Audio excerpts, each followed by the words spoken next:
पहले तो मैं कहना चाहूँगा कि I am very deeply saddened by the incident, the accident that has happened. In fact, my heart is still very, very heavy with sorrow. और जैसे ही सुबह पता चला, अभी डाइजेस्ट करने में ही बहुत दिक्कत हो रही है कि अजीत दादा अभी हमारे साथ नहीं है. और अजीत दादा के साथ 4 और लोग भी थे प्लेन में. उन सारे परिवारों को अपने कॉन्डोलेंसेस देता हूँ. 2 पायलट थे, क्रू थे और पीएसओ भी थे उनके साथ. और अजीत दादा से जैसे आपने बोला, हमारी भी काफ़ी मुलाकातें रही हैं पिछले 18 महीने जब से मैं मंत्री बना हूँ. और एक यंग मिनिस्टर होने के नाते वो काफ़ी गाइडेंस भी हमें देते थे. और काफ़ी बार महाराष्ट्र की चर्चा जब होती थी और मैं और मोहन भाई हम दोनों भी जब साथ में मिलते थे तो काफ़ी अच्छी गाइडेंस, क्योंकि उनका जो एक्सपीरियंस रहा है पब्लिक सर्विस में, और ख़ास तौर पर जिस ग्रास रूट लेवल पे पब्लिक के साथ, खासकर गरीब लोगों के साथ जिस तरह वो खड़े रहे और उनके साथ जो उन्होंने काम किया, तो ये केवल हमारे लिए नहीं बल्कि पूरे महाराष्ट्र के लिए एक बहुत बड़ी लॉस है. और इर्रिपेरेबल लॉस है, इर्रिप्लेसेबल लॉस भी है. काफ़ी बार हमने जब उनसे बात करी तो हमें भी वो अनुभव मिला कि कितना वो प्रैक्टिकलिटी से और ग्राउंड रियलिटी से जुड़े हुए नेता हैं. उस तरह के नेता भी आजकल मिलना बहुत मुश्किल है. और महाराष्ट्र के लिए जिस तरह उन्होंने काम किया है वो हम सबके लिए आदर्शनीय रहेगा. और ख़ासकर अभी जो एक्सीडेंट जो हुआ है उसका जो इन्वेस्टिगेशन, उसको भी हमने शुरू कर दिया है. तुरंत डीजीसीए और एआईबी की टीम भी आई है. और जो प्रिलिमिनरी इन्वेस्टिगेशन या प्रिलिमिनरी जो समाचार हमें मिला है उसमें इतनी जानकारी थी कि जब वो लैंड करना चाहते थे सुबह करीब 8:48 AM के आसपास, तो उस समय विजिबिलिटी थोड़ा पुअर था उधर.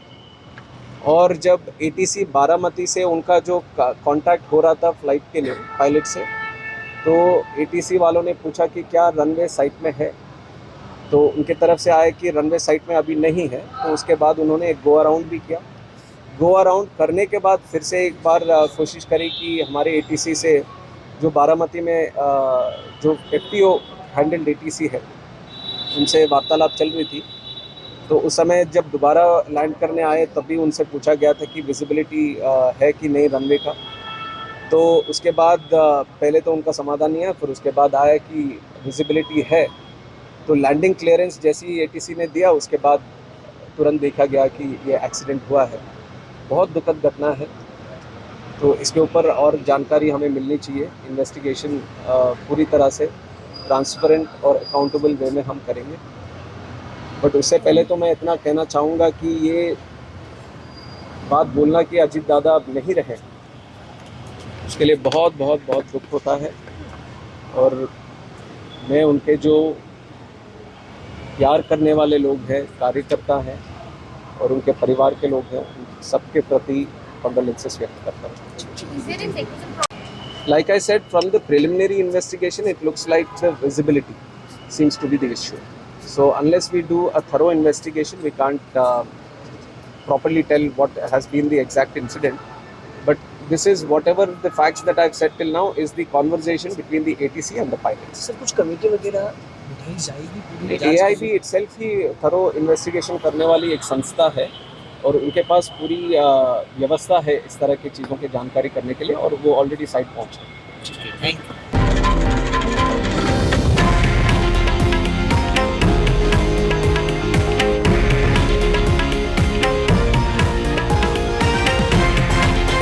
हे आहे देशातील नंबर 1 न्यूज नेटवर्क आणि आपण पाहत आहात TV9 मराठी, एकमेव.